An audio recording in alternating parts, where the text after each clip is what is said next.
गोजोन हामलायनायजों लोगोसे नोंथांमोनखौ गोदान खौराङाव बरायबाय। अन्नानै नोंथांमोना बे रादाबखौ जोबजासे नायलां। लोगोसे भिडिअखौ लाइक, कमेन्ट, शेयार आरो चेनेलाव गोदानै फैदोंब्ला साबस्क्राइब खालामनो गुरैयै खावलायबाय। दानिया भिडिअ लोगोफोर रादाबखौ मिथिलांनि। गिबि खौरां दङ। नबजित नार्जारिनो भट होनो बयखौबो गुरैयै खावलायबाय। जिटिभिनि DID लिटिल मास्टार सिजन 5 आव बादायगिरि नबजित नार्जारिखौ फाइनालसिम लांनो थाखाय दिनै 19 जुन खालारनि हरनि 9 रिंगानिफ्राय 23 जुन खालारनि हरनि 9 रिंगासिम भट होनो हागोन। भट हरनो थाखाय जानबुं नाम्बार 9152915246 आव कल खालाम, जाहाथे बिथाङा मोजाङै देरहासार जानो हायो।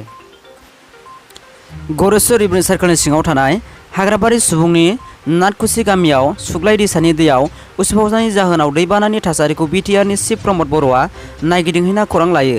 दैबानानि गासैबो थासारिखौ नायगिदिंनायजों लोगोसे दैबानाजों गोहोम खोख्लैजानाय गासैबो रायजो राजाफोरजों बिथाङा सावरायो।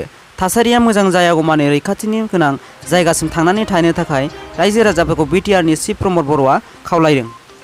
हाई सेकेन्डारि रिजाल्टखौ माब्ला होगोन?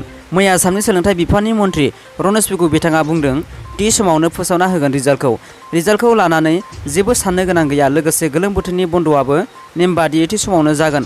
गरम बन्द'नि जेबो सम फारिलाइयाव सोलाय सोल' जानाय नङा होन्नाबो बुंदों बिथाङा। आगोलाव 20 जुननि गेजेराव फोसावगोन होनना बुंदोंमोन, नाथाय दिनैसिमबो हाई सेकेन्डारि रिजाल्टखौ खौरां गैया। मैयाबो थि समावनो होगोन होन्नासो बुंदों, नाथाय थि समाव माब्ला बिनि सोमोन्दै जेबो बुङासै। दानिया फैदो जोबथा खौराङाव।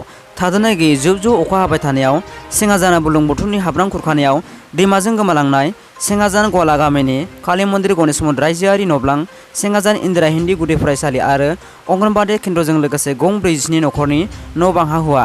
मख'नो गोनांदि जुब जुब अखा हाबाय थानाया रायजोआव गोबां लाबोदों खहा। दासिमनि भिडिअ बेखिनियासै। भिडिअखौ नायना मोजां मोनदोंबा लाइक आरो साबस्क्राइब खालाम, मानोना आं गोदान भिडिअ लाबोबाय थानो नाजागोन।